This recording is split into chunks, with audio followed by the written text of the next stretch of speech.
ሰላም በመንግስት ጥረት ብቻ የሚገኝ ሳይሆን የህዝብና የመንግስት የጋራ ትብብር ውጤት በመሆኑ ማህበረሰቡ ለሰላም ግንባታ ግንባር ቀደም ሚናውን ሊወጣ እንደሚገባ የአማራ ክልል ምክትል ርዕሰ መስተዳድር ዶክተር አብዱ ሁሴን ተናገሩ።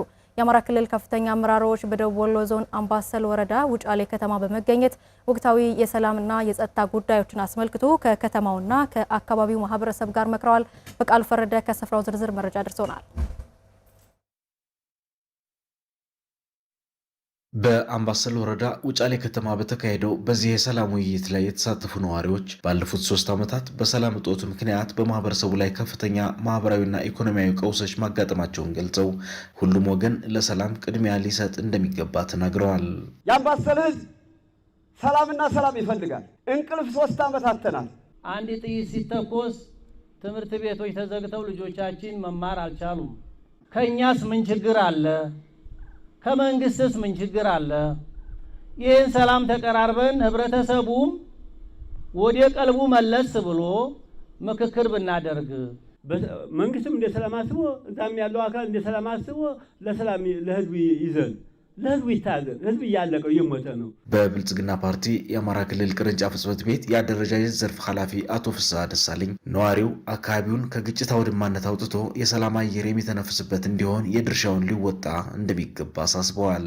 ይህ አካባቢ ከግጭት አውድማ ወጥቶ የሰላም አየር የሚተነፍስበት፣ ልማት የሚመረቅበት፣ ልማት የሚለማበት፣ ሰዎች በሰላም መጥተው የሚዝናኑበት ቦታ እንዲሆን ከኛ ምንድነው የሚጠበቀው ብላችሁ ሰው አባቶች ስትናገሩ ሰው ቦታን ይቀድሳል ብላችሁ ነው የምታስተምሩት። ስለዚህ አካባቢያችሁን ሰላም ማረጋገጥ የእናንተ ድርሻ ነው። መንግስት የሚጠበቅበትን እየሰራ ነው፣ ከዚህም በላይ ይሰራል። በብልጽግና ፓርቲ የአማራ ክልል ቅርንጫፍ ጽሕፈት ቤት የፖለቲካና አቅም ግንባታ ዘርፍ ኃላፊ ዶክተር ዘሪሁን ፍቅሩ በበኩላቸው መንግስት ለሰላም አማራጭ ሁሌም ዝግጁ መሆኑን ገልጸው ሰላምን በሚያደፈርሱ አካላት ላይም ሕግ የማስከበር ስራ አጠናክሮ እንደሚቀጥል ገልጸዋል።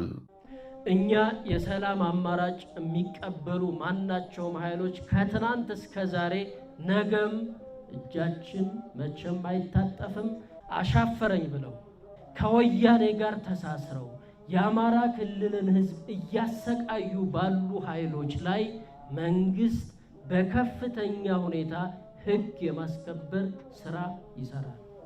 የአማራ ክልል ምክትል ርዕሰ መስተዳድር ዶክተር አብዱ ሁሴን የክልሉ መንግስት በጫካ ካሉ ኃይሎች ጋር ውጤት የተገኘባቸው የሰላም ድርድሮችን ሲያደርግ መቆየቱን ገልጸዋል። ተደራደሩ ብላችሁናል። ያልተደራደርንበት ጊዜ አለ ወይ? ያላደረግነው ድርድር የለም። ጓደኞቼ ቅድም የገለጹት ድርድር ተደርጓል፣ ንግግር ተደርጓል፣ ውይይት ተደርጓል። እንደተባለውም ብዙ ሰው ገብቷል፣ እየሰራን ነው። በሚፈለገው ንግግርና ጥረት ልክ የማይመጣው ለምንድን ነው ካላችሁ በመጀመሪያ አንድ አደረጃጀት የለውም። ሁለተኛው ተልእኮ የሚቀበለው ቅድም ወንድሞቼ እንዳሏቸው ከሻዕቢያና ከወያኔ ነው። በራሱ ሐሳብ ያስብ መወሰን አይችልም። በዚህ ምክንያት ከብዷል።